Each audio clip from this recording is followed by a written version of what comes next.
Hey everyone, I'm Jack Ferdman, and this is Rewatching Oscars Movie Minute. It's Wild Wednesday, and today's film is the action western from 1971, McCabe and Mrs. Miller. One Oscar-nominated film, let's go.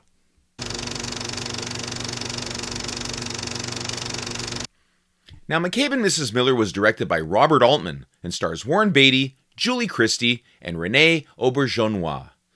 Now, there are films that you admire the first time you see them, and then there are films that grow, deepen, and reveal new layers every time you revisit them. McCabe and Mrs. Miller is very much the latter. I loved it when I saw it the first time, and loved it even more when I studied westerns in film school. This is not just a western, it's a revisionist masterpiece, and one of Altman's greatest achievements. Set in the early 1900s in the muddy frontier town of Presbyterian Church, the film follows John McCabe, played by Warren Beatty, a charming but questionable gambler who partners with the sharp-guarded Mrs. Miller, played by Julie Christie, to build a brothel business hybrid in a growing mining town.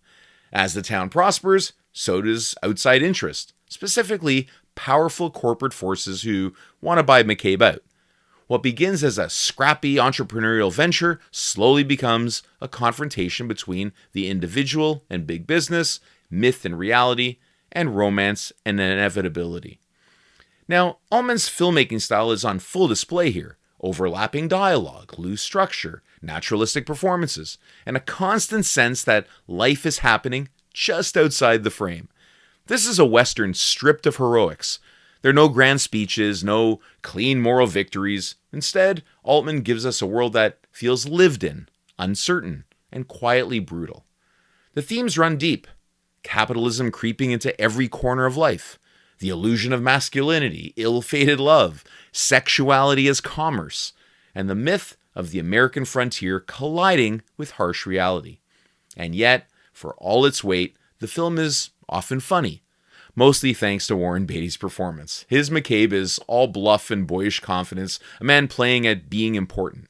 It's one of the best performances of his career, because Altman lets him be small, vulnerable, and occasionally ridiculous. Julie Christie, meanwhile, is magnetic. You simply can't take your eyes off her.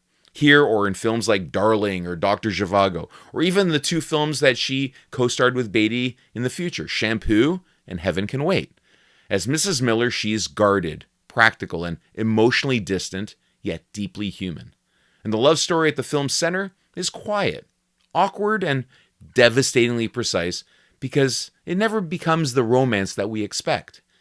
Everything works in harmony here. Leonard Cohen's haunting music floats through the film like a ghost, perfectly complementing Vilmos Zsigmond's fog-drenched wintry cinematography. Lou Lombardo's editing ties it all together with a rhythm that feels both meandering and inevitable. And then there's the ending.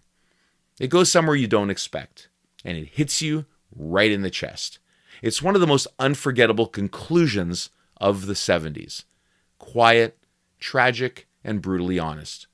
Now I can talk endlessly about what it means, and even more what it means to me. You can tell that I love this movie, but I'm not going to spoil it for you. Trust me, if you haven't, see this film. It is brilliant. I'm giving McCabe and Mrs. Miller an A+. Now, McCabe and Mrs. Miller was nominated, sadly, for only one Academy Award. That's it. And that was for Best Actress to Julie Christie, and she didn't win. Join me again tomorrow for another Oscar-nominated film right here on Rewatching Oscars Movie Minute. Because if the Academy took notice, it's worth a rewatch.